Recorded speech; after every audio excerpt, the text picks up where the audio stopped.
Good evening. We begin tonight here with the breaking news, a major escalation between the U.S. and Cuba after the U.S. took action in Venezuela, then Iran. Tonight, President Trump now saying, quote, "We have Cuba on our mind." Tonight, the Justice Department unsealing an indictment against former Cuban President Raul Castro, the brother of the late longtime President Fidel Castro, the two brothers ruling Cuba for decades. Raul Castro, now 94, tonight charged with murder after the shoot-down of two civilian planes out of Florida in 1996.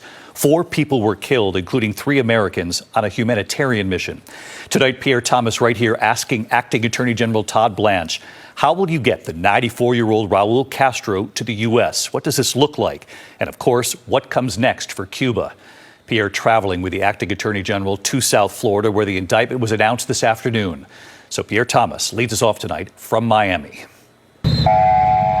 Tonight, a motorcade winding through the streets of Miami. Acting Attorney General Todd Blanche on his way to make a major announcement about Cuba. USA! Then, before a cheering crowd of hundreds, Blanche unveiling murder and conspiracy charges against former Cuban President Raul Castro, brother of the late revolutionary dictator Fidel Castro. Today, we are announcing an indictment charging Raul Castro and several others with conspiracy to kill U.S. nationals. Cuban MiGs shoot down. Raul Castro is accused of orchestrating the 1996 shoot-down of 2 civilian planes from the humanitarian organization Brothers to the Rescue, a group that searched international waters looking for Cuban refugees trying to flee their homeland. 4 people, including 3 Americans, were on board those planes when Cuba shot them down. At the time, Raul Castro was Cuba's Minister of Defense. I want to say that we also do not forget the families, the loved ones, and the friends who have carried grief and heartache for 30 years. Raul Castro took the reins of the Cuban government after the death of his brother Fidel. Now 94 years old, he's been out of office for years, but remains a powerful figure.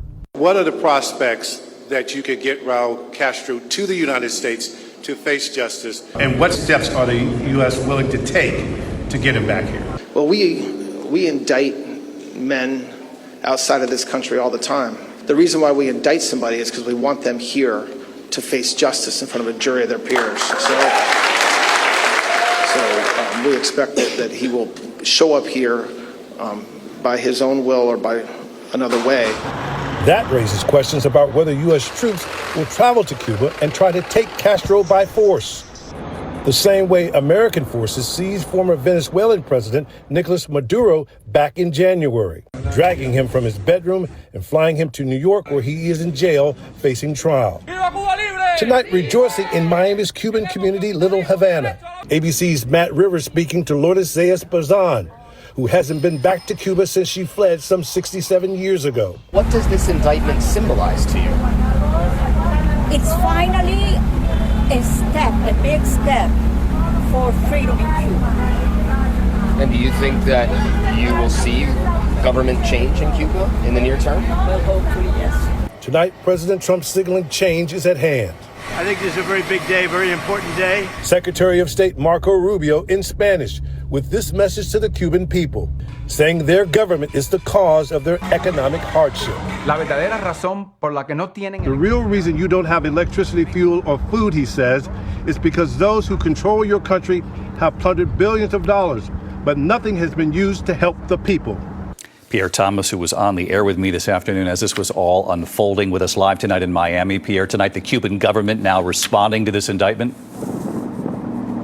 David, tonight Cuba's government calling the indictment a farce based on lies to justify military aggression. Earlier this month in Havana, Cuba's foreign minister telling our Whit Johnson that if the U.S. attacks Cuba, it could lead to a bloodbath. David? Pierre Thomas leading us off tonight. Pierre, thanks so much.